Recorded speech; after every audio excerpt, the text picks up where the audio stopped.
Hey everyone, it's Melissa. Today's video is, I feel like I should probably title this, What Did the Cat Drag In? Because that's what I feel like I look like today. But I did just want to hop on here for a little bit, let you all know that I'm doing well and recovering from my surgery for my double mastectomy. I guess I'm on day 11. And I thought I would talk about it just a little bit and just start easing back into making videos. And hopefully I'll be able to, I can't do my hair very much right now, but hopefully I'll be able to do my hair better and my makeup better. But I thought I'm gonna give it a little bit of a go today anyway, just to let you all know that I'm doing well. It's a bit of a delicate subject to talk about. Breast cancer is, it's in an intimate area and it's, it has effects on you. It has effects on you physically. It has effects on you emotionally. And I don't want to, bore everybody with it, because hopefully most people don't have to deal with this, but so many of you do. But it is a fact that a lot of women get, and I wanted to kind of talk about it also because it's Breast Cancer Awareness Month. I don't know what I expected out of this surgery. I think I expected it to be very minor, and I think I expected it to be maybe laying down a day or two, and then by the third day I'd be up cleaning my house and rotating my tires. And it wasn't like that. It was more drawn out than I thought. So what they did was, they took out all the breast tissue. They cut me from way underneath here. And I guess they had to do a lot of manipulation of the muscles and stuff. And then they put in a tissue expander until my skin, they say my skin's thin, until my skin can heal. And then after this, it'll be temporary. And then after Christmas or after the New Year, they will put in the final implant. So, not that much more to go, just, one more step. Right now, I didn't know this. I went for my week checkup and the breast expander is filled with air right now. And then when I go back Wednesday, he's going to fill it with saline. So that'll be interesting. I just don't like to think about it. It's kind of ooh. But with all that and all the manipulation and stuff like that, it just left me it just left it in a lot of pain. The wounds underneath there are still painful. The best thing was getting the drains out. You have to have these drains out that everything, drains out of. And I tell you, this is what I had that the breast center gave me. They had volunteers that make these. So I wanted to show these to you. What it is like a little apron. It fits, underneath your breast right here. And then it has little pockets. And the little pockets are what your drains go down into. So you tie this around your waist and you put the drains in the little pockets. And that was just the handiest thing. So they gave me 2 of them. So what I would do, I would put it on. Doug would help me, tie it in the back and would put the drains in. And then, I'd wear it all day. And then that night, I would take a shower with it still on and let the whole thing get wet and everything, and it would kind of plaster to my skin so it wouldn't weigh it down. And so I would wear this in the shower and take my shower and everything, and then Doug would help me dry off and take it off and then put the clean one off, and then he's just been so good. Then he would hand wash this one and let it dry for the next night, and we would just keep alternating like that. But these helped so much, and it helped in the shower because then it held the drain, so I had both hands free, that I would be able to wash my legs and my feet and stuff like that, and it just made me feel, gave me a lot more freedom. So these were very, very helpful. And another thing that was helpful, I got a couch that has a recliner, and the recliner helped a whole lot. In fact, I am still sleeping in the recliner. I can't sleep. I just can't sleep. I have trouble sitting up from a flat position out of bed. So the recliner helps you get up and get down. So if you are going to have to go through this and you are able to either borrow a recliner or buy a recliner, somebody told me that was going to be my best friend, and it was my best friend, because it just helps you push, you had the urge, like right after surgery, I had the urge to push myself up, and they kept saying, don't do that, don't do that. Use your core. These bras they have you wear so thick. They said, use your core to push yourself up. Well, my core, I figured out, wasn't as strong as I thought it was, and so it would put a lot of pressure on the wounds right there. But, I'm able to, I might try sleeping in the bed tonight, but the recliner, these aprons were very, very helpful. Now it's more tightness. It feels like there's a cage around this part of my body, and it's just pulling me real tight. But I think that, that is to be expected. And as my skin heals more, it will get, more used to that. Another thing that was helpful were this was donated by the Breast Center to me. They donated these 2 aprons, and they said it was made by survivors, and that this was made by survivors too. I wanted to try to think of something to do to pass on to new survivors, to people that are diagnosed, since I'm a survivor now. But this, would fit under, this is where they removed this, the breast cancer was on this side, this is where they removed lymph nodes. And so, you sit it underneath there like that, and that is just a nice cushion for that whole area right there where they take out lymph nodes, and keeps it, I didn't ever really get sore. And, it's a little hard to fix my hair and everything right now, but I'm able to get a better range of motion, which I've been working on. I was trying to think what else helped me. Anything, Doug was just wonderful. He was just wonderful. But, I'm independent, and I like being able to take care of myself. I like being able to do things for myself. So anything that I could find, like being able to use one of these in the shower where he didn't have to help me hold the drains, where I could bathe myself and he didn't have to, bathe me. That just really mattered to me. Just things like that would make me independent. And like the recliner, it would make me feel more independent because I could get myself up. I wouldn't have to call Doug to help pull me up. I could, get up by myself by using that chair.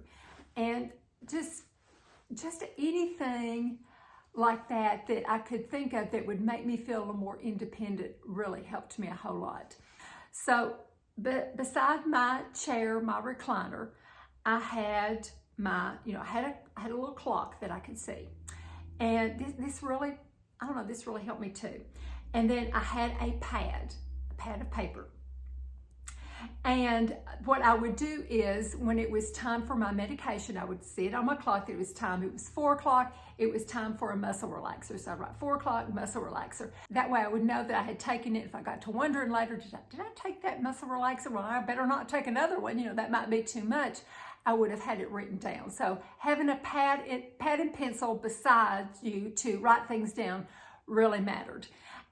My son's church and friends that in town have had a meal train for me. And I tell you, if you have a friend that goes through this, if you can get a meal train together, it's an app, I think. My daughter organized it, but it was really also organized by my son's church. And it's not even the church that I go to.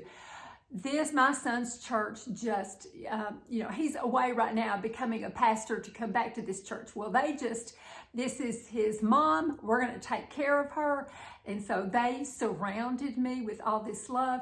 They have brought me meals. We have not cooked a meal since I had this done. This is the 11th meal tonight that somebody has cooked for us.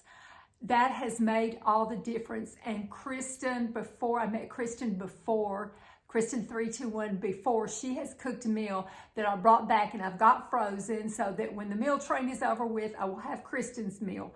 But if you cook for other people, holy cow, that makes such a difference. That I just can't tell you how much of a difference that makes to help people.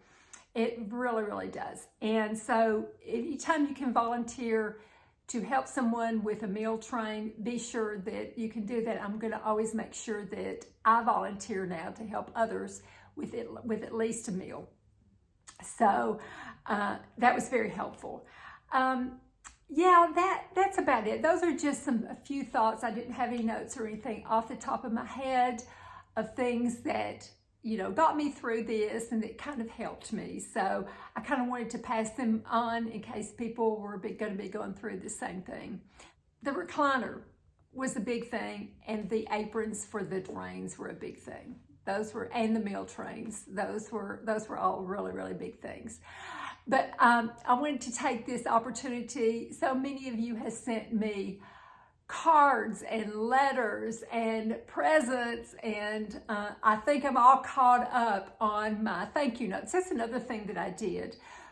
Like when they would bring the meal, I would get the address and I would write their thank you note before I even started eating the meal. And then I would stick it in there for Doug to mail. And so every day he would go to the post office and mail the thank you note. So that way I kept up. I didn't have to worry about it. It wasn't weighing on me that, I want those people to know how much I appreciate it. I would write the thank you note, and it would be done. And so I've done that for people that have sent me things too. And I'm just so grateful. And I'm so grateful for the cards. I've saved them all, and I will always save them all. I'm going to put them together in a pink ribbon appropriately and save them always as a reminder. Well, I'll always have a reminder that I had this and I had this surgery, but as a reminder of others reaching out to me. And now it is my turn to reach out to others and help them as much as I can. When I see the need, it is important that I reach out and help others too. So that will always be a reminder for me. Of course, I don't think I'll ever forget, but looking at those cards and the love that was poured out of me, I want to make sure I pour out that for others too. So thank you so much for watching this. I'm ready to start, as soon as I can kind of do my hair a little bit better, but I know y'all don't care. Y'all don't care if it's back in a ponytail. Y'all don't care if it's frizzy. Y'all don't care if it's dirty, because y'all are just the kind of people that are like that. You just don't, you just accept me for myself. And that y'all really do. I have always felt really accepted for myself, and I'm just real grateful for that. I appreciate it. And I guess that's it. I'm just so glad it's over with. I still can't believe that I had cancer. It still hasn't dawned on me yet. I think I was in denial for so many weeks about it, and then when it finally was time, I was like, oh, I got cancer, but then it was, then they went ahead and did the surgery. So the pathology report looks good. It was a little more invasive than what they had thought to begin with. So it was a good thing that I had them both removed. So I don't have to worry about it. Thank you all. I'm so very, very grateful, and I'm going to try as I get, doing this, sitting here has kind of worn me out a little bit. I have to be honest. But getting back in the groove is, I'm very anxious to do that. I've got some things coming up I want to do. But I'll be getting back to normal, talking about my regular stuff. I have been really wanting to talk about my favorite brushes. There are brushes that I have used for years that you can still buy, that I would buy over and over and over again. I want you to talk about those brushes because I just think I think brushes really, really matter. And I bought a new foundation that I want to talk about because I bought it and wore it right before I had my surgery.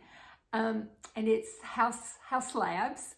It's a good foundation. I like it, but I'm going to talk more about it and go into all day wear and what it looks like and what I think about it and how it wears and how it feels like, because I have a lot of thoughts about the texture and all that. So I'm going to talk about that, and I will keep you updated on my journey.